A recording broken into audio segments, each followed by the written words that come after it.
Ouch. Doesn't look real good. Anyway. Oh, g'day, Keithy here. Thanks for joining me again. Good to have you here. So, as you can see here, this is a little bit of a nasty that happened recently. Unfortunately, this could have been avoided, I reckon, but you know, these things happen from time to time. And I reckon if I had a dash cam, a reversing camera at the time, it probably would have helped the problem, the issue.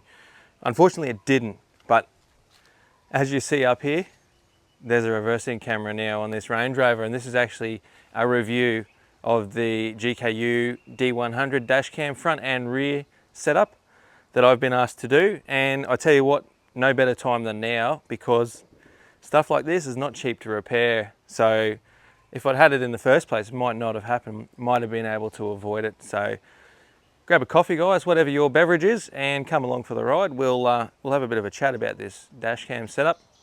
If it's any good, you can make your mind up. Well,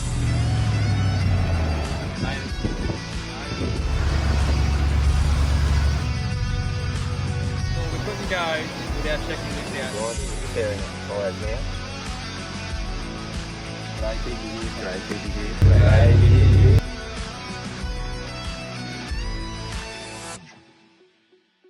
Is there something that really bugs you? Well, yeah, I could say so. Well, g'day, Keithy here. Thanks for joining me again. Good to see you. Glad you're here. So today, special little day. Wouldn't believe it was 5 minutes ago. It was sunny here, and this cloud's just come over. They said all month that it was supposed to rain, and we haven't seen anything yet. So fingers crossed we can get some rain out of this. Anyway, today's a special day because I'm expecting a package. This package is going to have something really cool inside that I've been looking to put into the Range Rover for quite some time. I won't tell you what it is, so let's go and get it, and we'll open him up and have a look. Whoa. And just like that, we have a package. So, lovely box too. This has come from Amazon. I haven't got too many things from Amazon over the years, but I'm actually pretty excited about this one. So what we got... No, that's right, I'm not supposed to tell you. We've got to do a boxing thing. All right, let's do the boxing thing, and you can have a guess at what's going on here. Luckily, I've got a knife.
Okay, let's have a look at the entourage.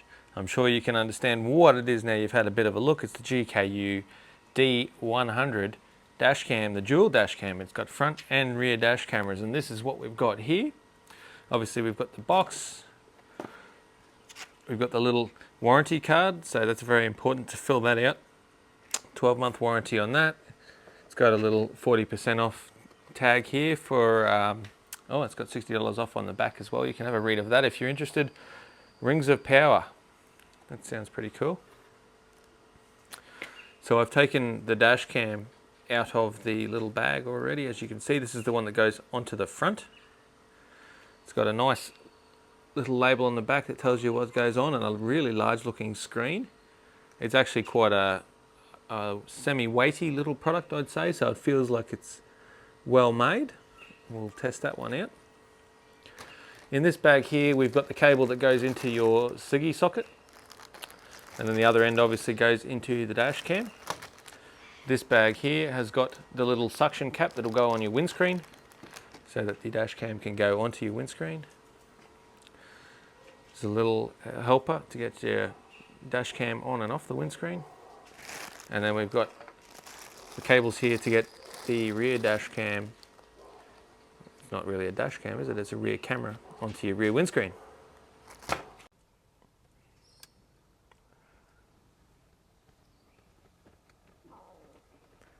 So this is the dash cam installed in the car. It's quite a neat little install. It's got a suction cap installer there. As you can see here, it's a reasonably good size compared to a lot of the other units. So if you sit back and look out the windscreen,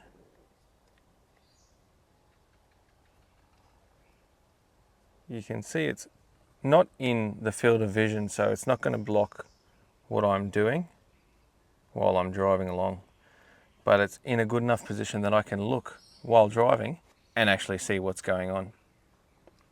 So I'll turn him on now. Actually, I need to turn the ignition on to turn that on, don't I?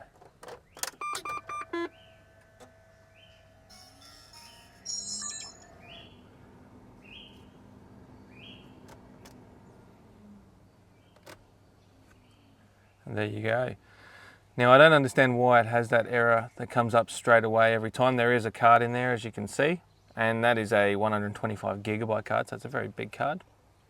First up, you've got the forward and the rear image there. So what you've got, if you press this little up button, that's the forward image. I'll show you a better version of that in a second. Rear image, and both, if you want to see. And once you start the car, obviously it goes to the forward one, and then when you put the vehicle into reverse, it'll switch to the reverse camera for you to be able to see when you're backing up, which would have been handy in my case, but unfortunately these things happen. Now I've got it in here anyway, thank you. Should be able to come to good use of it. It's got a lot of functions as well, so we'll go through some of what this thing can do and good reasons to have the dash cam, as well as some of the things that I think could be improved. So it's got a dual 180p front and rear 1080p camera. So another good thing about this dash cam is that it's got the StarViz sensor, so it's really good during the day. It's got awesome footage and it's got great night vision as well. So it doesn't matter what time you're recording, if you need your dash cam to take good footage, good clear footage, then this is the one for you. It's also got a sensitive and parking monitor, so if something happens, if the car moves or gets bumped, for example, it'll automatically record all of that kind of stuff. The reverse function is fantastic. It's great to have a nice clear camera when you're reversing to prevent you from hitting something when you're backing up. And I do like that it has loop recording as well, so if you were in a bit of a fender bender and you needed a record of it, you'd be able to get that from your dash cam. No doubt you'd have to pull up your recording unless you had a really big SD card in the thing. I've got a 128 gig SD card in this thing, which is plenty big enough.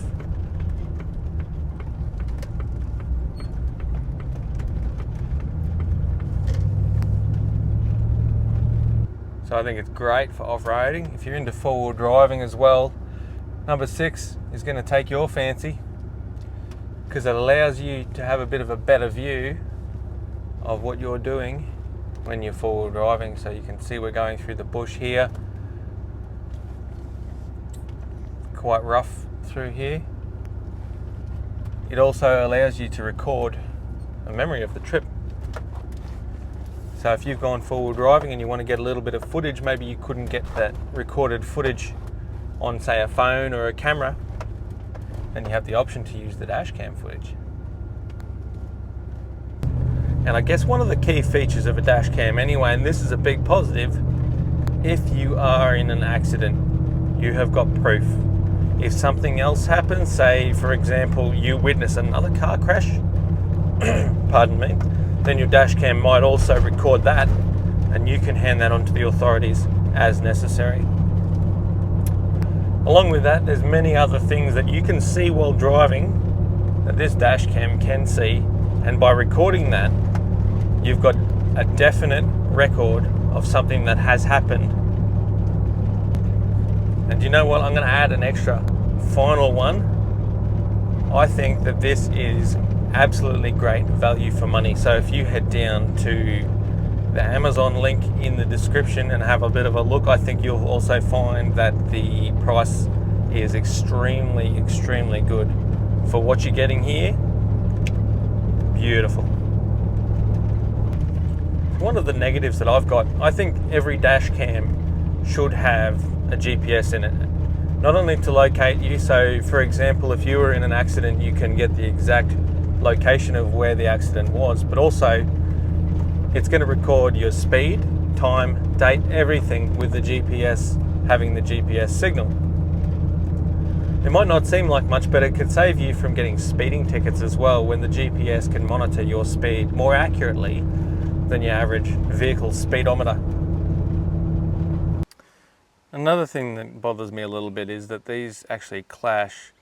The edge of the clamp, I guess you'd call it, clashes with the cable that goes into the dash cam itself for the front dash cam. This one here is the HDR one from the rear cam. Plenty of clearance on that, but you think they might have been able to separate them just a little bit. It's really, really close, and they are actually touching there. The frame rate, as you can see, is also pretty slow. Noticeably slow while driving. I also think that 1080 doesn't really look like 1080 on this dash cam. Sorry to say, I don't think it's a very high frame rate if it is. So right now you're looking at me at 1080 with 60 frames per second. This dash cam is 1080, but it's not 60 frames per second. I can tell you now. I'm going to put the footage up while we're driving along, and you can be the judge of that one. You'll also see the time and date is off a little bit. You can adjust the format with it and the time, but every time I seem to reset, it just goes back to the date as if it was connected and just continued time from then. So as you can see, it's got the 8th of January 2022. There is the time, the date. Obviously we're in October at the moment, so it's way off. I have tried resetting the time a few times, and it just seems to want to go back to the original time when it was first connected. All right, so that's a good little look at the GKU D100 dual dash cam setup. You got my positives, you got my negatives. I think it's a great thing, and I definitely think for the price, you can't really go past this product. It's got great recording, it's got good sound quality, it's got a lot of features. It's quite an attractive looking product. It definitely ticks all of the boxes. Anyway, I'm Keithy, thanks for watching. Don't forget to check the link down in the description if you want to have a bit of a look and see what this thing is all about for yourself, maybe even purchase it. Otherwise, I will see you next time. Take care.